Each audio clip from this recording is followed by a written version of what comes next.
nagbabalik pagkatapos ko kay Glock. Dito na naman maghahasik sa palakok ni Ismag. Makata na taga Jensen, di marunong na tumigil. Kahit na maraming pumipigil, hindi ako nagpapigil. Marami nang mahuhusay sa tumaan, parang ako lang tong inutil. Pero patuloy pa rin lumalaban, sumusulat pa rin sa papel. Kaya wag kang papapel kasi di kita kalibil. Gawin mo muna yung ginagawa ko bago mo ko sabihan ng tigil. Pero salamat pa rin sa inyo kasi kayo ang naging gasolina. Nagpatuloy pa rin ako kahit sabihin ninyong huli na. Wala akong pake sa mga sinasabi, ginagawa ko na lang, di na bale. Gusto ko talagang sumali, kaya laging nagbabakasakali. Wala akong pake sa premyo, gusto ko lang sumali sa game nyo. Kahit sabihin ng iba na hindi ako isang henyo, okay lang yon. Basta gusto ko pa rin tong subukan. Pangarap ko kasi to, kaya mahirap tong subukan. Dito ako ngayon magpapakita ng tarasa.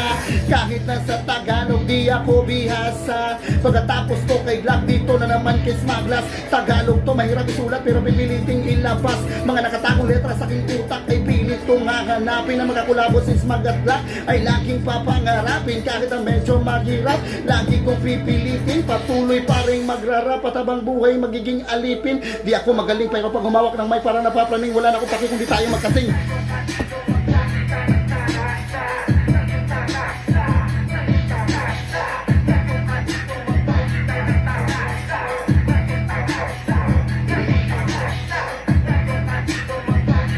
Tarasa,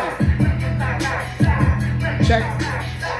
Di ako magaling pero pag umawak ng mic para napapraning, wala na akong paki kung di tayo magkasing.